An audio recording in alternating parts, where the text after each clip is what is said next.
Today we're going to build this stand-up desk. It's a bit of an experiment, but we're going to give it a shot. So let's get to it. So we're going to start by breaking down our rough lumber for the stand-up desk. This is 3/4 inch hard maple.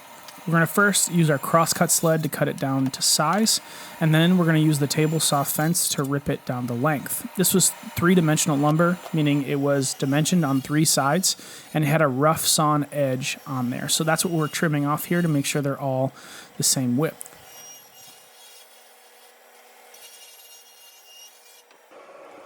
Now you can see here that I'm using this circle guide. Now I love this circle guide. You can find it at most craft stores, but it just helps me use the various different sizes of circles in order to mark out my rounded corners. We want to mark out the shoulders to where this foot that we're cutting here, or they're marking here, goes into the main body, but it fits through snugly. It has a shoulder to give some strength to those holes or those openings to where it's going to slot through, but we also don't want it to come through all the way. This will make sense a little bit when you kind of see it together, but we want to make sure that we're marking it out well enough to where we both have strength in the main body, but also the foot fits super snug because we don't want there to be a whole lot of wiggle room with that bottom foot. You can see I take it over to the bandsaw now that we've got it all marked out, and we're going to rough cut everything down to close to our lines.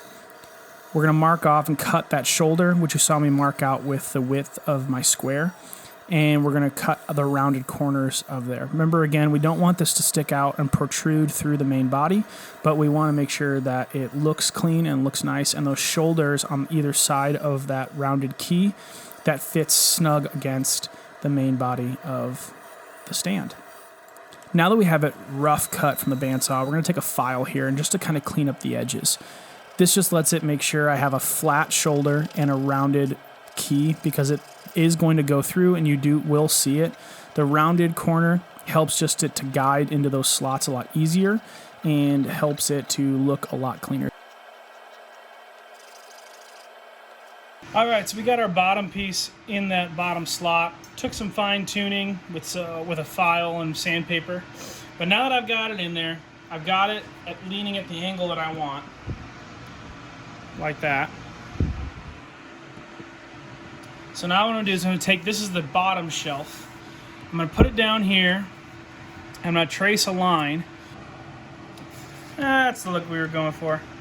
It's just my table, but... Alright, sorry about the audio for the fan behind you, but so we've got all of this done, this middle part, at least the cutout's done. I started having some breaks along the grain here where the opening is, so I'm just putting a 3/8 inch dowel in there just to reinforce those joints so when the shelf is cantilevered on it, it won't break across the grain anymore. So the process for that, I'm just taking glue. I put a little bit in the hole that I drilled out. I put a little on the dowel.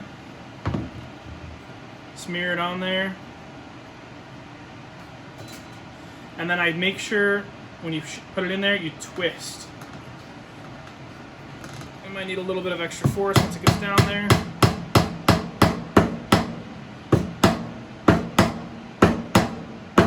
And you hear it bottom out. That's when you know you've reached the bottom of your hole. So I wipe up my extra glue. I take my pull saw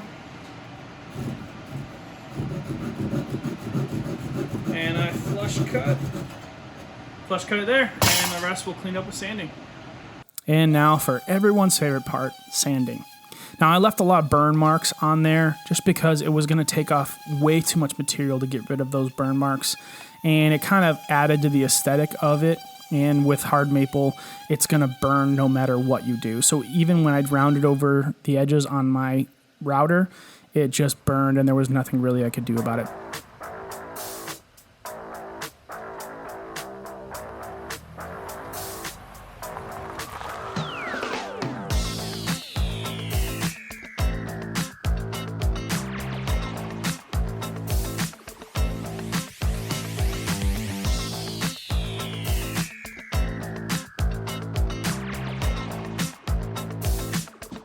Hey guys, so this was a fun project. Off camera, I added a little bit of some rubber feet on the bottom here where I made that cut. This was pretty much an experiment. A friend of mine wanted it, and I told him I would give it a shot. So basically how this works is you have the slotted holes here. This little space for the stand goes in about down here on the bottom, like that. It stands like this. Then you got a top shelf, which goes there, and a bottom shelf that can go in any of these holes. So basically this is for, you set this up on a desk so you can stand at the desk. Now, the problems that I have come across that I'm not really sure how to fix is it really needs a weight in the back here, because I think it lifts too much. You know, if there was weight on the top here, if you were resting your arms here, it would kind of lift. So I might put like a little lip on the back for a book or something like that.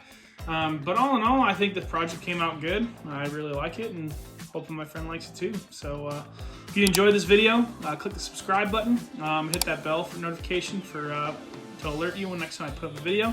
And we'll also have a link up here for a couple of the videos that we've done in the past and video that YouTube thinks you like. Anyway, thanks for joining us on Shepherd's Workbench.